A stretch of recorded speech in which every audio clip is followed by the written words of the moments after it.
এপ্রিলে আপনি প্রতি মাসে মাসে মাসিক হন না? জি না, 3 মাস 4 মাস পর পর হয়। তা আপনি কোনো ডাক্তার ব্যথা হয় দেখাইছেন? প্রচুর। জি, হবিগঞ্জ, ইসরান জাহান আচ্ছা। ডাক্তার দেখাইছিলাম, জি। কিন্তু ওষুধ খাইছি কিন্তু কোনো ফল পাইছি না ম্যাডাম। কোনো পরীক্ষা নিরীক্ষা করছেন না? জি, পরীক্ষা দিছে, সিলেট হরমোন টেস্ট ছিল একটা। আপনার দিছিল, রিপোর্ট পাঠাইছি আপনার রিপোর্ট কাছে। দিছে?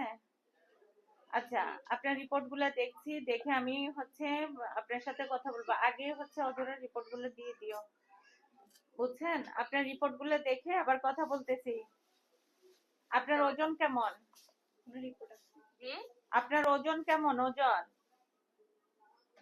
ওজন আরো আগে মাপছিলাম ম্যাডাম, এখন তো জানি না সঠিক, ওজন মাপছি না।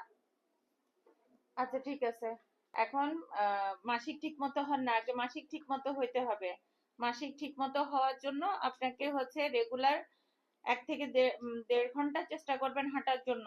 প্রথমে আধা ঘন্টা থেকে শুরু করবেন, এবং ওজন একটু নিয়ন্ত্রণে আসলে দড়ি লাফ দিবেন, হ্যাঁ? আর খাবারের একটা তালিকা দিব, ওইটা খাবেন, ওইভাবে খাবার খাবেন, হ্যাঁ? আর আপনি অবশ্যই ওজন মাপবেন, ওজন মেপে আমাকে জানাবেন।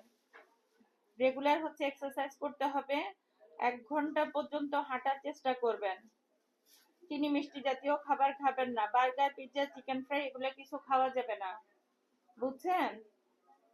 আর আপনার রিপোর্ট গুলো দেখে আমি ওষুধ লিখে পাঠিয়ে দিচ্ছি, আগে মাসিক রেগুলার হোক। আপনার স্বামীর কোনো পরীক্ষা নিরীক্ষা হয়েছে? জি, আমার স্বামীর পরীক্ষা হয়েছে কিন্তু কোনো সমস্যা পাইছে না, সমস্যা আমার পাইছে। আচ্ছা, ঠিক আছে, আপনার রিপোর্ট গুলো আমরা দেখি কেন আপনার মাসিক হয় না। মাসিক হওয়ার জন্য ওষুধ দিচ্ছি, আর মাসিক হইলে মাসিক রেগুলার হওয়ার জন্য